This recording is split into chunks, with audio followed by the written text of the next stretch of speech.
I love food.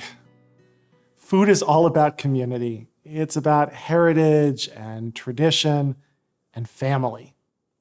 The act of cooking and eating unites us.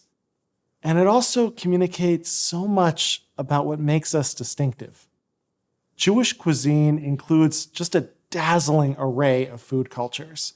From old school New York deli, serving rich pastrami on chewy rye with a crunchy, salty kosher pickle, to the refined Persian Jewish feast of saffron-scented rice and complex stews, to honey-drenched mufleta at a Moroccan close of Passover celebration, to the hip, innovative gastronomy coming out of Tel Aviv's best kitchens. We are a people who love to eat and express our identity through our food. Just as important as what we choose to eat are the foods that Jews have traditionally avoided. These restrictions form the system of kashrut, the Jewish dietary laws. Kashrut practices have been essential to maintaining Jewish identity for millennia. When practiced today, they have the power to elevate every meal, every snack, every trip to the grocery store. While they have a reputation for being complicated, the kashrut laws are actually pretty simple. First of all plant-based food is kosher. In fact, in the book of Genesis, we're told that the first human beings in the Garden of Eden were meant to be vegetarians. So if you want to keep automatically kosher, and at the same time do something good for animals, your body, and the whole planet, skip the meat, and you're already there. However, if you, like me, are a bit of an unreformed carnivore, there are some basic rules to keep in mind.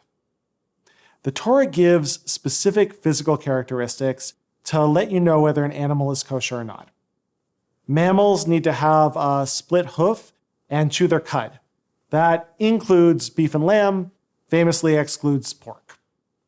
Kosher fish need to have fins and scales. So at the sushi bar, that's yes to tuna and salmon, no thank you to shellfish and octopus. Birds of prey like owls and eagles and carrion eaters like vultures, flightless birds like the ostrich, they're all out.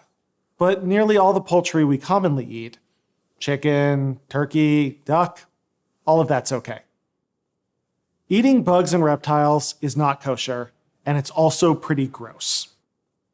There are some Yemenite Jews who eat particular varieties of grasshoppers, but I think I'll take a hard pass.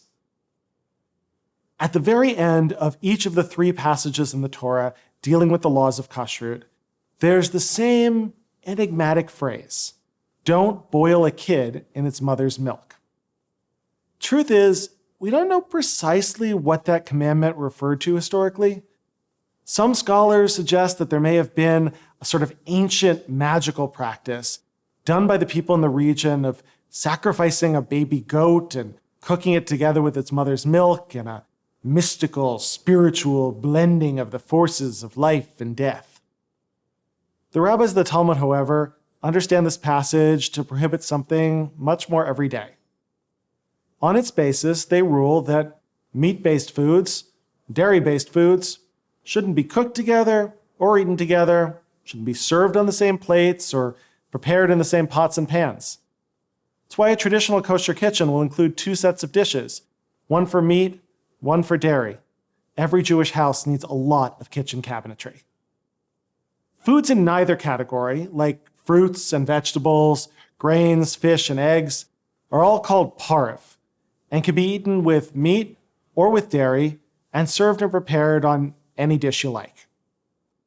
Observant Jews will not only avoid eating meat and milk directly together, like a cheeseburger or a chicken parmesan, they'll also wait a prescribed period of time after eating meat before dairy, just to make sure everything is good and digested.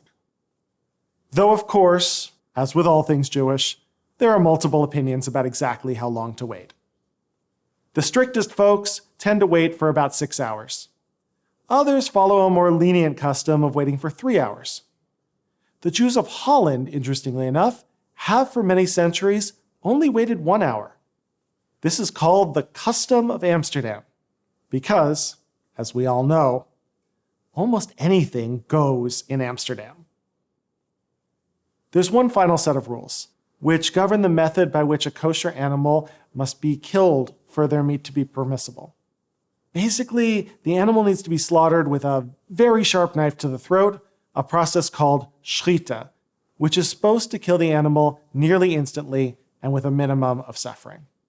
While Jewish law does allow for meat eating, causing unnecessary pain to any living creature, what's called tsar balei chayim, is strictly prohibited. Only meat that's been slaughtered by this process is considered kosher. All of these rules beg the obvious question: why would somebody choose to keep kosher at all? We know that the laws don't have much to do with hygiene or health. It's possible to eat a very healthy non-kosher diet, and also totally possible to eat a very unhealthy kosher one.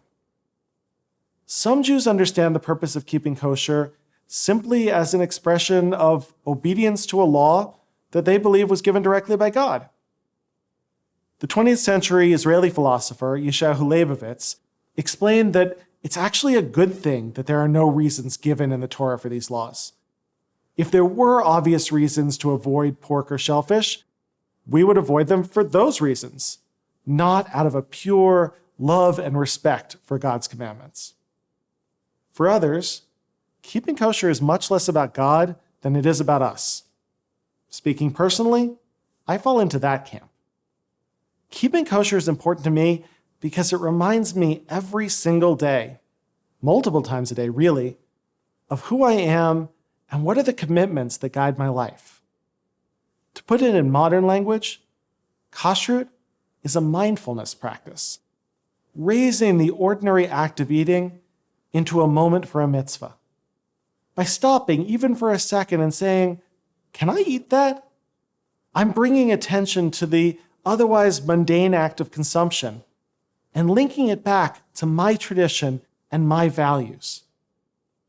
So if you're thinking about taking on a kashrut practice for yourself, I do have a little bit of advice. My advice is to start slow. All or nothing thinking tends to lead almost all of us to do nothing. Even incorporating a few of these traditions into one's eating already starts to raise your Jewish consciousness. And as you see that it isn't that much of a burden, you can experiment with a little bit more. Spiritual growth ought to be a gentle process of thoughtful steps. So try passing on the bacon and see what happens. Your Jewish soul and your cardiologist, who's almost assuredly a Jew, will both thank you.